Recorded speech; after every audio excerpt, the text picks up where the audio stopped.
Hello guys. तो good morning समस्तଙ୍କୁ। तो आज ସକାଳୁ ଉଠିକି ମୁଁ ମୋର ଏକ୍ସରସାଇଜ କରି ସାରିକି ଦେଖିପାରୁଥିବେ ଖାଉଥିଲି ଅଣ୍ଡା। ତାପରେ ଅଣ୍ଡା ଖାଇସାରିକି ମୁଁ ବାହାରି ପଡ଼ିଥିଲି ବିଲ। ଦେଖିପାରୁଥିବେ ମୁଁ ବିଲରେ ଆସିକି ପହଞ୍ଚିଯାଇଛି। ତ ଏପଟେ ତଳା ନେବାର ଅଛି, ତ ଏପଟେ ତଳା ଉଠା ଚାଲିଛି ଦେଖିପାରୁଥିବେ। ସେପଟେ ଉଠାଉଛନ୍ତି। ତାପରେ ଏଇଠି ଉଠା ସାରିଲେ ମୁଁ ଆଉ ଗୋଟେ ବିଲକୁ ନେବି। ତ ଦେଖିବା କେତେ ଲେଟ୍ ହେଉଛି। ତାପରେ ଏଠୁ ନେଇକି ବିଲ ସେଠିକି। ତ ଫାଇନାଲି ମୁଁ ଗାଡ଼ି ନେଇକି ପହଞ୍ଚି ଆସିଲି ତଳା ନେଇକି।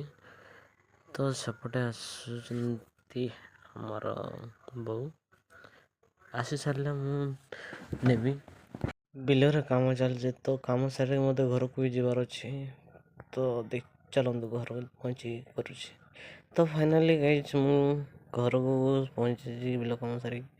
ତ ଦେଖିପାରୁଥିବେ ମୋ ଗୋଡ଼ର ଅବସ୍ଥା, ହାତର ଅବସ୍ଥା କେମିତି ହେଇଛି। ଏବେ ପହଞ୍ଚିଛି। ତ କିଛି ସମୟ ପରେ ଭାଇ ଗୋଟେ କଦଳୀ ଆଣିଥିଲା, ତ କଦଳୀ ଖାଇଥିଲି ଦେଖିପାରୁଥିବେ। ତ ରହିଲି।